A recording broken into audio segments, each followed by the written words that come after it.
Hi, my name is Claire Fowler, and I get to talk to you today about marketing your mediation practice.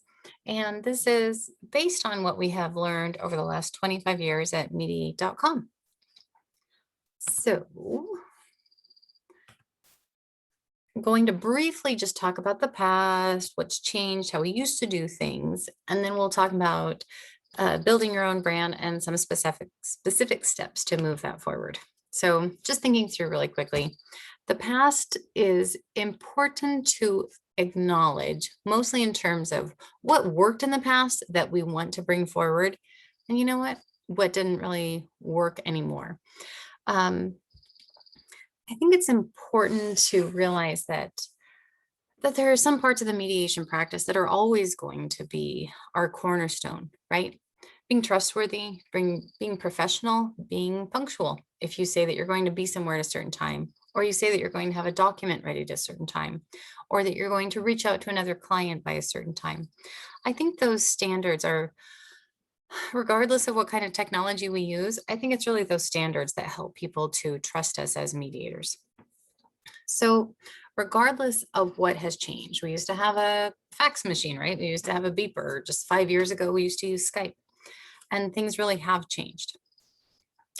So let's look at some of the main ways things have changed. Well, we used to advertise in the yellow pages, print out brochures. We used to print out a lot of paper, right? Thank goodness that's changed. And because we were able to snail mail things, the assumption was that the going back and forth of drafts and documents would take about 2 weeks. And let's be honest, now people are expecting another draft within a couple of days. It also used to be really important to have lots and lots of people involved. Oh, I'll have this person call you, and I'll have this person call you. And that was a sign of status. And the simple fact of the matter is now there's some respect for people that can manage the majority of the work on their own, because it adds to, first off, the mediator looking like they're competent, but also it adds to the confidentiality and the protection of our clients' information. The other part that is important to understand is that we used to have a very predictable structure.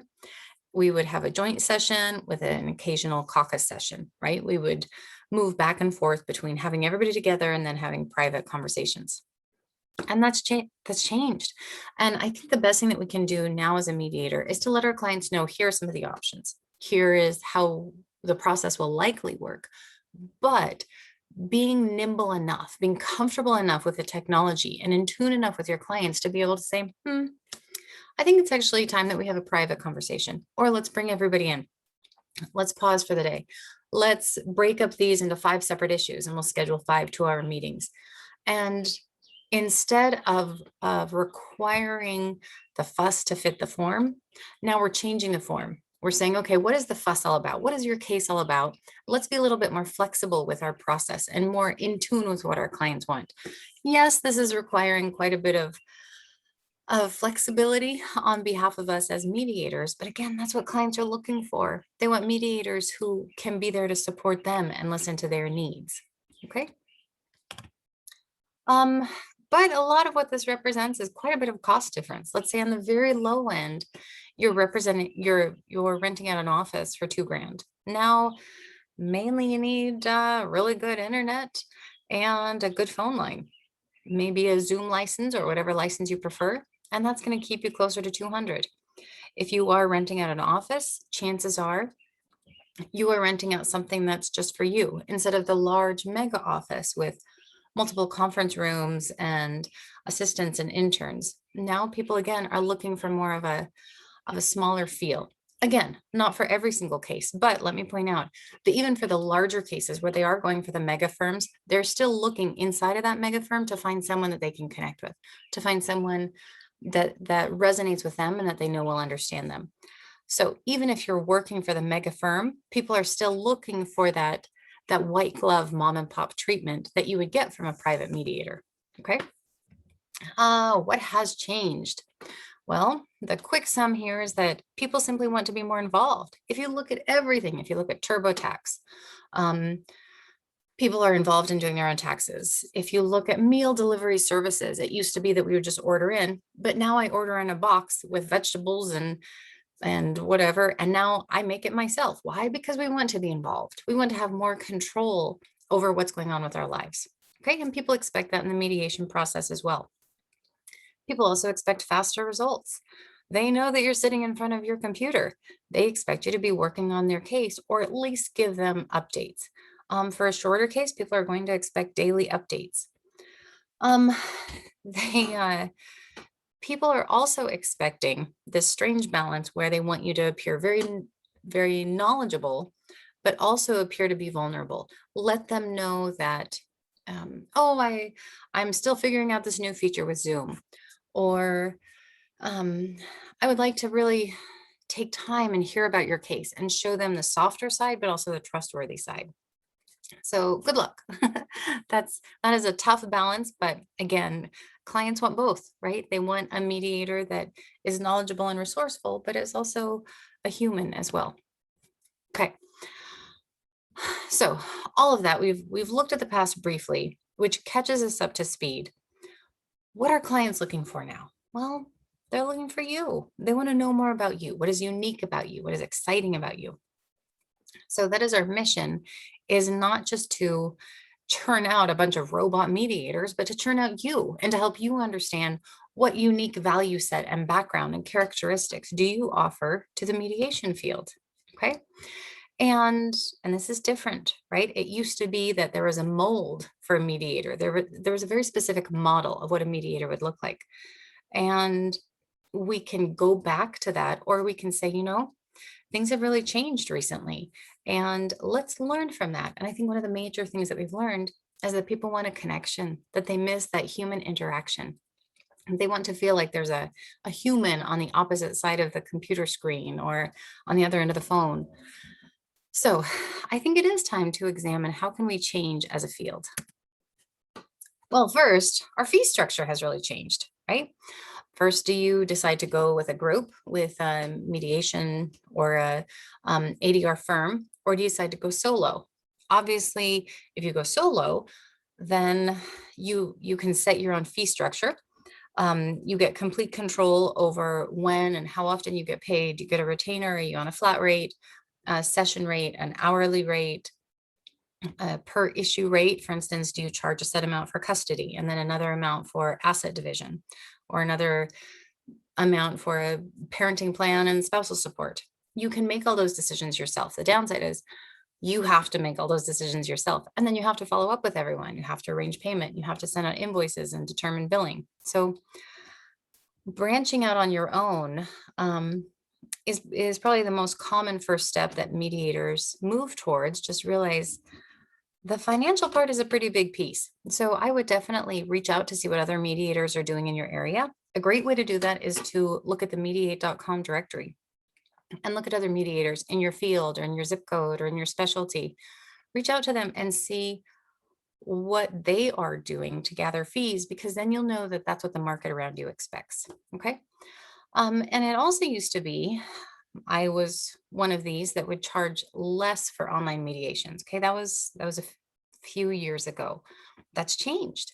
Now people are often charging more for online mediation simply because it can be so much more effective, right? We can get through cases and issues quicker. We can have a faster turnaround of signing agreements, or understanding confidentiality, or instantly sharing a screen, or instantly doing research. So because it is an expedited process, people are often charging more for online mediation. Then you have to decide, do you want money upfront? Do you want it per case? Are you going to bill every 30 days? And again, this is changing. It used to be that mediators would charge a set amount per hour, and they would just charge for every hour of mediation work they did, whether it was casework, perhaps charge a little bit less for travel. And then they would bill, for instance, every 30 days or at the conclusion of a case. A lot of that's changing. We're seeing a lot of mediators that are charging upfront costs similar to a retainer, and they're often charging a flat rate. So they're just saying, in my experience, this type of a case is going to be about this much. So I'm just going to charge you this much upfront. Okay. And then the great thing about this is you can have invoices go out immediately, automatically online, and ask people to just pay you instantly through some kind of an online e-commerce website. Okay. The other thing that has changed is we need to be a little bit more responsible for building our own brand. Okay. What this means is think about what is really unique about you. What is the approach that you offer? In this post-pandemic world, one of the key things that clients are looking for is connection. They want to understand you. What is unique about you that you bring to this field? Because people want to understand your motivation. What's your philosophy for doing this work? What guides you in this work? And they want to find something there that they can resonate with, simply because if they can understand you, they feel like there's a higher chance that you can understand them, right? That you can understand their interests, that you can fight for them, that you can represent them in this mediation. So as we are thinking about the story of you, what we really need to look at is, what is something specific? What is something unique? I don't need your whole entire life story. I don't need to know every type of your favorite ice cream or pizza. Instead, what's something unique? Do you bring a dog to your mediation? Did you grow up on a farm and so you learn the value of working hard? Something specific that you can pull into your entire narrative. Okay.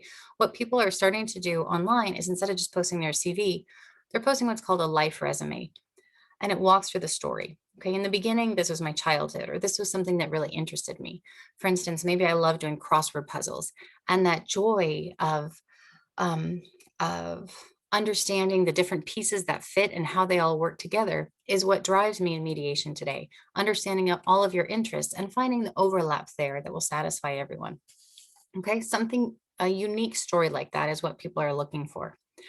And then post this unique story about you, again, something specific just to you, in your directories, on your website, post it on your articles, and all over social media. We'll talk about that in a second. But when we're talking about directories, make sure that you realize there isn't one perfect directory out there. Instead, it's finding a couple of different directories that are well connected, that will show up high in Google searches, that can add links back to your website, that are well maintained, that are respected. And then list yourself in a few of those. Obviously, I recommend mediate.com, but perhaps also your state's mediation association, or something specific to your field, like divorce financial analyst or a coaching directory. Okay, something that says, yes, I'm respected by a larger organization. I also have a niche in this smaller organization. And on that directory, what you want to put is, again, connection. I'm just going to keep going back to this. What's unique about you? So a picture of you, a video of you, a picture of your dog, or a picture of happy clients, a funny story that one of your clients told. And then include in that, what is your approach and your format? Are you going to use Zoom? Do you do everything online?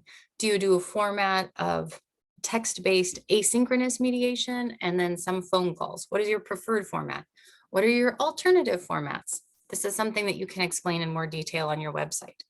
What are all the different processes you can use? Do you strictly use Zoom? Are you also using Digital Samba, WhatsApp, or some of the other platforms out there that a lot of other clients are expecting or would prefer to use? Another note about your website: people are looking for simple, they're looking for clean, they're looking for, it's not necessarily the old approach to a mediation website, which was very stoic, right? Very professional and staunch, and it looked just like any other attorney's website. Instead, they want something that is cleaner and just more approachable, okay? Articles, this goes hand in hand with social media. Publish often, and when you're writing, make sure that you're not trying to impress other mediators. Okay, I see this all the time where people submit articles to mediate.com, and I'm really impressed. I know all the other academics out there will be really impressed. I know all of the other experienced mediators are going to be impressed, because they're using the type of vocabulary that will appeal to the advanced mediation audience. Unfortunately, often this is not your client. So when you're writing an article, make sure to intersperse it with the types of words and concerns and keywords and thoughts that your clients will be looking for. Okay. Your client isn't necessarily going to be saying, I want a transformative parenting plan with an early neutral settlement that can be negotiated in a multi-tier agreement. No, your client is going to be saying, I want my kid. How do I make sure that I get time with my kid on my birthday? Those are the kinds of things that need to be in your article or all over social media, because again, that's what clients are searching for, and that's what will make sure that you appear. Okay. Um, so again, speaking of articles, just like directories, make sure that you're publishing in a lot of places.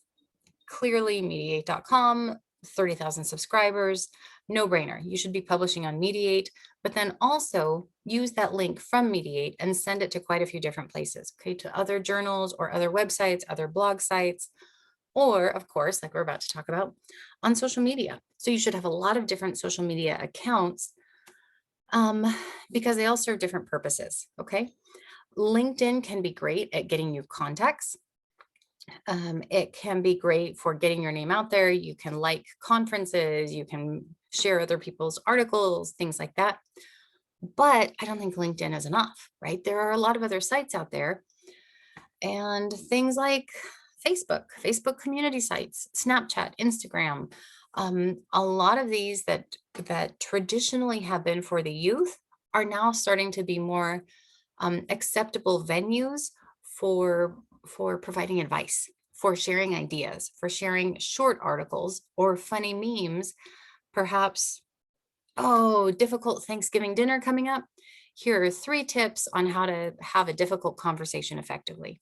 Just short little ideas that are helpful, that are resourceful. And the main thing is here, it's that top of the mind marketing where your name is coming up frequently so that when somebody does need a mediator, they can remember you. Okay.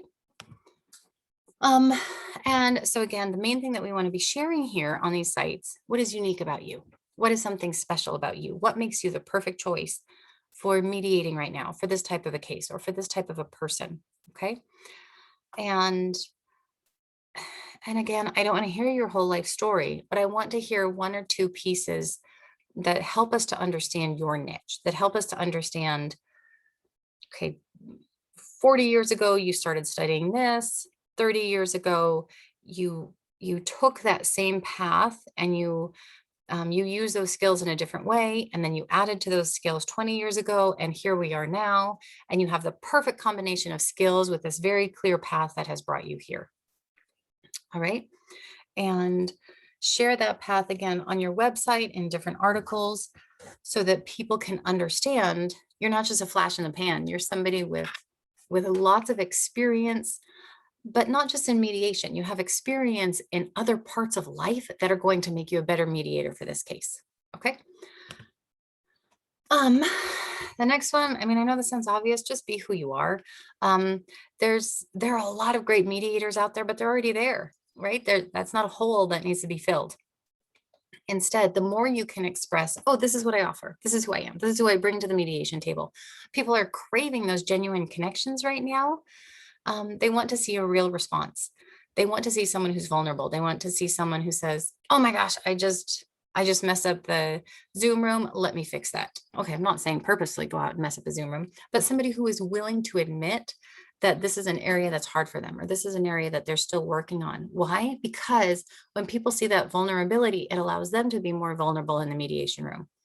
That being said, you don't want to be a complete mess up, right? You want the majority of what you do and the majority of what you put out to show how resourceful and knowledgeable you are, okay? But every now and then, something like, I don't know, spilled my coffee this morning. I don't know, just something that shows that you're a real person, okay? All right. This is, I'm stealing this from Nishant Leroy, who's an amazing mediator from the Philippines. And he goes into much more detail about this, but the simple summary of his marketing solution is 3 by 3, which I just love. Over the next 3 months, right now, the mediation world is just completely flipped on its head. Suddenly people are getting cases in the mediation field that they never would have expected. I used to say it takes about 3 to 5 years to develop a pretty strong client base. That's changed. Now that can happen in 3 months. It's crazy. And the reason why is because clients are looking for somebody new. They're looking for someone that they can connect with, somebody who is willing to work with their fee structure or willing to work with their crazy schedule. Hey, can we meet at 6 a.m. before I have to take the kids to baseball tournaments, or 9 at night after the kids have gone to sleep? Are you willing to meet with me if I can use WhatsApp and call you from my car? Okay, they're looking for mediators who are flexible and will support their clients. And so because of that, again, brand new mediators are suddenly having this very thriving practice because they're slipping into that unique niche. Okay, so my recommendation, take it or leave it, really focus on this for the next 3 months. Okay. And so over the next 3 months, first make sure that you've got all of your tools in place, right? You've got a really clear website, you've got a clear bio, you've identified what your brand is. Now take the next 3 months and just market the heck out of it. So first, pick 3 social media platforms and then post something on them at least once every 3 days. This obviously should be mostly informative, things that are related to the field. It can be retweets, it can be liking somebody's article, it can be sharing your own article or posting to an interesting conference on LinkedIn. But you can also intersperse it with things that are interesting, things that are short, things that are a meme, that are mediation related or related to your field. Going back to the 3x3 post, I say you want to do at least 3 informative pieces before you do a funny piece, and then 3 informative pieces before you do a sales piece. Like, hey, interesting article, here's a conference. Oh, by the way, hire me. Okay. So that goes back to that 3x3 approach. So Jeff Kitchaven is a great example of this. He's just doing really short articles or really short memes that are helping clients, helping people prepare for different mediation scenarios.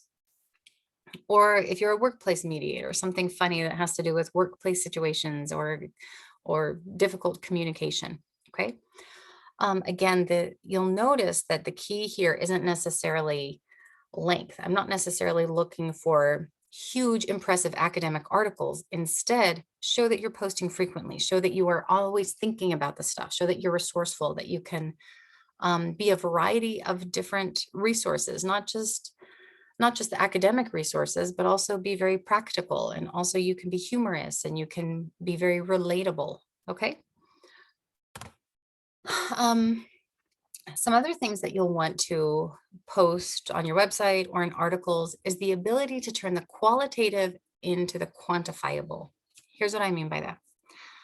As you are thinking about your brand, think about what's unique about you. Okay, what is a soft skill that you're amazing at? For instance, are you very patient? Well, I mean, that's nice, right? That's all well and good. Oh, I'm a patient person. But it's hard to really picture that, right? It's hard to quantify that. It's hard to understand exactly how does that help your clients. So try to turn it into a deliverable. I can create an unhurried space, a safe, quiet area for clients to navigate their key issues and give them time to determine what are their main interests. Okay, so that's understandable. Now I'm starting to picture what patience actually means and how that helps me in the mediation room. Then evaluate that goal. So if this is something that you say you're doing for the next 3 months, go ahead and actually send out an evaluation form to all your clients and see if that's what you're doing. And then start to market that data. 80%, 85% of my clients felt this way. Okay. Because soft skills are incredibly valuable, but it has to be translated into a way that is also digestible, right? So turn the qualitative. I'm patient. I'm a great listener. I relate to clients. Turn that into something that can be a number, something that can be that you can describe it in a way where you know that you and your client have the same vision. All right.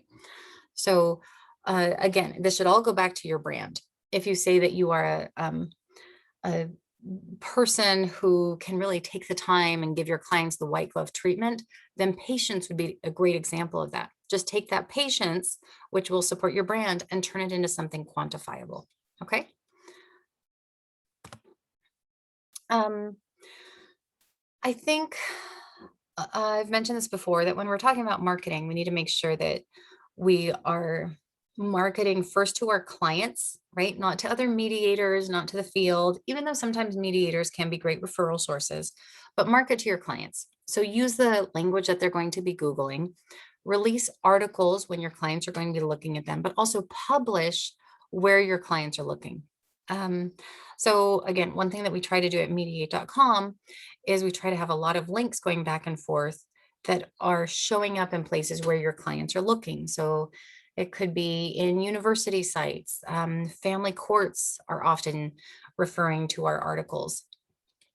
Um, Custody calculators, HR sites for workplace disputes. So again, make sure that you're publishing in front of your client's eyeballs. All right. But then realize that your clients are not just looking for a mediator, they're looking for a trusted mediator, somebody that they will feel pretty good about hiring. Okay. So you want to make sure that you're not just marketing to your clients, you're also respected within your community. Some great ways to do this are, of course, digitally. Again, social media, sharing articles, little short videos. You can talk about your accomplishments or congratulate people on other accomplishments. You can offer ideas online. So an example of this would be a fantastic mediator I know, Belinda. She's on a lot of Facebook community sites. She's an amazing mediator and fantastic at facilitating large meetings. So when she sees difficult issues coming up on her local Facebook community site, and they're going to be discussed, for instance, at a city council meeting or at PTA, then she offers her facilitation skills. How amazing is that? Because then it's an amazing amount of free publicity. Potential clients will start to see her, but more than that, she's checking the box that says, I am respected by my community. I am a trusted resource. My community looks to me as an elder, ergo, you should too. Okay, so that's a great way to do it digitally, but also, of course, physically, going to conferences, going to courthouses, going to shelters, going to workplaces and offer trainings, or here are some communication tips, judging mediation competitions at law schools, or planning trainings, volunteering for restorative justice work, neighborhood justice boards, again, trainings at the PTA, local schools, peer mediation programs, things like that. Yes, all of this would take all of your time. So I'm not saying do it all. I'm saying pick a couple of these things that support your brand, that go back to this is who I am. If you're incredibly patient, then maybe an example of that would be that you read at the library once a month. Okay. And you read, sorry, not just like generally you go and read at the library, but you read to kindergartners, or you read to the elderly, something like that. But marketing to your community is checking the box that you are trustworthy. Okay. And that's really what we're trying to do, because once your potential client starts to pay attention to you, they're going to go through a subconscious checklist to make sure that you're the right choice. They want to make sure that you're trusted, that your community knows you. They want to make sure that you're relevant, okay, that you are constantly putting out new articles or new ideas, right? They want to make sure that they can relate to you. And again, that you're resourceful, that you're knowledgeable. And as they start to go through these couple of check boxes, then things like showing that you are an elder in your community will really do that. Showing that you are very active on social media. You might not actually get any clients from something like Instagram or TikTok, but showing that you are out there helping people, that you are in touch with what people's current concerns are and their communication standards, and they're able to offer helpful advice. Maybe you go live on TikTok once a week, or you do a funny meme once a week with 3 communication tips and you post that on Snapchat. Probably not where you're going to be getting your clients, but this is giving your clients more justification to hire you, because they see that you're relevant, you're in touch with what's going on, you understand the pulse of the community, and that you're able to communicate persuasively in a way that people can hear. All right. So that's really what we're doing here, is we're checking the box. So I've been talking about make sure that you are true to your brand, that you are authentic, that you're doing the type of work that you love, but also how do you love it?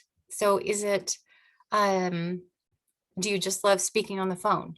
Do you love taking the time to craft out the first sentence or the perfect sentence? If so, then a text-based asynchronous platform like Crec might be the more appropriate choice for you. Do you love getting to meet with everybody? If so, restorative circles, workshops, large group tables, multi-party facilitations might be the more appropriate choice for you. And again, I want you to be as bold about saying this as possible because that's what's resonating with people. They want to know that you are doing this work because you enjoy it. I like working with large groups. That's why I focus on restorative circles, for instance. That's going to resonate with people. All right. Um, as I mentioned, pandemic has flipped the mediation field completely on its head, and we are seeing a whole brand new crop of very successful mediators because they are willing to be flexible. They're willing to try new things. They are willing to list out all of their different options. So here's my preferred process. Here's my different payment structures I can use. Here are the different platforms that I'm comfortable with. Here's different creative schedule or session times that we can meet. And I'm not saying you need to be available 24/7, but maybe you are available for 12 hours Thursday through Saturday. And within that window, you have a lot of flexibility about when you can meet with clients. All right.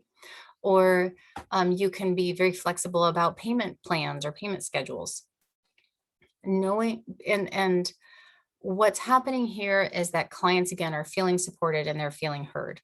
Let them know what your preference is. So this is my typical format. I typically use Zoom. Other available options are, and then you let clients know you're very well versed in, let's say a lot of different platforms. So you can do digital Samba, you can do MS Teams, you can do Blue Jeans, you can do Skype, Hangouts, you can do all of the different options. Probably by the time I post this, there'll be another 5 platforms out there, but just letting clients know that that you can be flexible. Okay. Let's not forget that there's some great online networks out there. And for some of your practices, this is going to make a lot of sense. Obviously, for some, it won't. But let's say you're a construction mediator, then be putting yourself out there on Angie's List. If you are a restaurant mediator, well, then for goodness sake, you should be on Yelp. If you work with small businesses, then you know what? The Small Business Administration in your area better know who you are. So should the Better Business Bureau. Even groups like TripAdvisor are starting to talk about mediators because if you have a negative issue, let's say with an Airbnb or at a restaurant, then TripAdvisor can promote you as the person to call and try to fix this. Obviously, you should be on court rosters, and different community clubs, as I mentioned, LinkedIn, Facebook communities, consumer affairs groups. And again, what we're doing here is we're strengthening your brand. Okay, we are continuing to promote that same brand across multiple directories. And as I mentioned, you should have a few of these that show you're relevant in your community, and also a couple that show you are very respected in the mediation field, right? Such as the mediate.com directory. Okay. Then let's say that you have found a potential target, right? Maybe a roster or a group that you think could really benefit from your skills. Then go back to our earlier training and come at them with first, what makes you unique? What's your history? What's interesting about you? Okay. And then what can you offer them? For instance, oh, I have a training that might be useful for you, or I can volunteer in this field, or I'd love to coach your students. Okay. And that's where you can share your results, right? Where you have already quantified the qualitative, okay, where you have taken your soft skills and placed a number on it. And then finish up with what do you want from them? So you have the get, what can they get from you? And what are you asking from them? Okay, and typically this is referrals. Perhaps you want a network, perhaps you want a connection to a roster, an introduction, or you want them to hand you a specific case. Okay.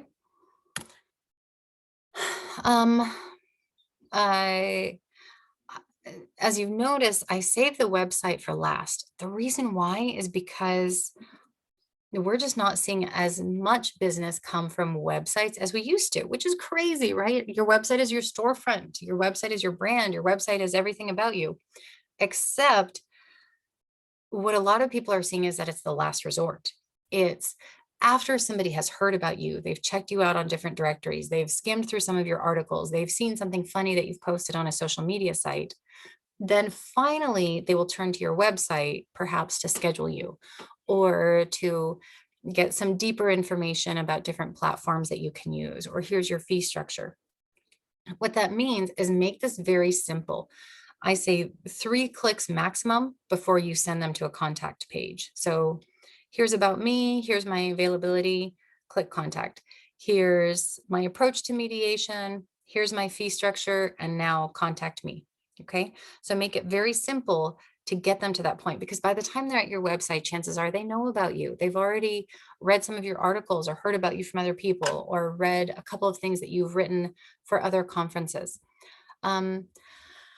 Your website, though, is also the place where you can add some deeper information.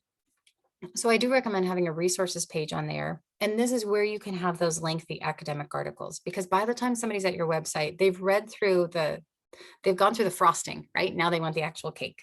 They want to get into some of the deeper stuff. So an academic article, or a longer CV, or a video. Could be a quick 30-second video that describes your process. Hi, I'm Claire, and this is why I mediate, da, da, da. Or it could be a 3-minute video that goes a little bit more in depth about the mediation process and what your structure is, but you got to have a video on there. For those of you, again, who are mediate.com members, we are happy to work with you on this.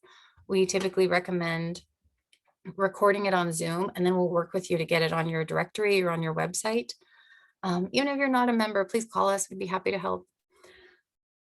And some of the other things that we're seeing in a website that are new, talk about what your different platforms are and your unique processes. Talk about different fee structures for online versus face-to-face. And again, be more personal than you used to be. Show more of yourself and your motivation than you did before, because you're trying to break through that screen now, right? You're trying to get through to the other person and let them know that, hey, I'm a real person here. I'm happy to help. Okay.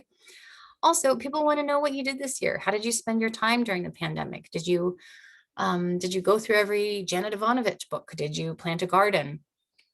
Did you, I don't know, take up Taekwondo? Did you learn how to make a quiche? Or did you binge all of Game of Thrones, right? What's something interesting that you did this year? Okay. There are a lot of good companies out there that are doing this work that are pretty good at helping. Again, at mediate.com, we're always happy to help new mediators get started.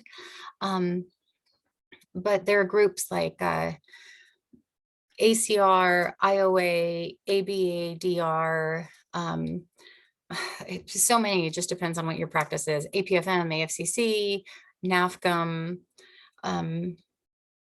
Find a group that connects with you. Okay, find a group that you resonate with.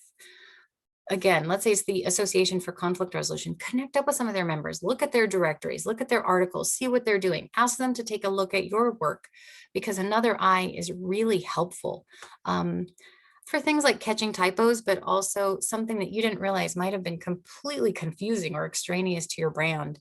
And it's not helpful, but you're so close to it, it's hard to see, right? So get somebody else's perspective. Please give us a call, or call someone in your directory, or call local organizations or state organizations, and perhaps offer a trade. I'd be happy to go through your website if you can go through mine, or let's review some articles before they're printed, things like that. And so after you've done that, you have your directory all set up, make sure again that you're writing articles. And then after that, of course, you're just going to have to start using a service like Caseload Manager that automates all of your cases, because by now, right, this should be 3 months in and your business should be exploding. All right. So that's your 3x3 approach. Find 3 different social networks, post on them every 3 days, and make sure that you're posting at least 3 informative articles or something useful to the field, an interesting conference, etc. It could be an article that you've written or something somebody else has written before you post anything that is too personal or too humorous or salesy. Okay. Do this every 3 days for the next 3 months, and I think you'll really see that your clientele base starts to grow. Okay. So quick summary. In the past, it was all about being impressive. Oh, I'm so impressive. I have my big office. I have fancy titles. I have all this cool stuff. I have lots and lots of people. I have a person for everything. And there are lots of checkpoints that people had to do to go through the process. Nowadays, people just want streamlined. They want connection, right? They want somebody that they can connect with, that can understand them, somebody who's flexible. They want mobility and immediacy. All right. But what hasn't changed, obviously, we're amazing as mediators, right? Our skills are pretty incredible. So let's not forget about or downplay our skills, our professionalism, our trustworthiness, etc. And then as building your own brand, take those skills and quantify them. What is unique about you, and how can you really describe that in a way that clients can get? They can understand what your objective is. They can understand the deliverable of this mediation. And again, be as specific as you can. What are your fees? What is unique about you? What process do you prefer? How long do cases typically take? What is your typical turnaround on agreements? And once you've decided all of those things, then you know what? Hit it hard for the next 3 months. Choose your online directories. Choose what your articles are going to be about, and just give yourself calendar reminders or post-it notes or whatever it takes, or have a friend that you can go through this process with, and just say, you know what? I've got this. I'm going to take the next 3 months and let the world know what a dang incredible mediator I am. So thank you so much. This has been fun. If you have any questions, obviously my email is right there, cfowler@mediate.com, or just reach out to the office. And I am so excited to welcome you to this fantastic field of mediation. Thank you all.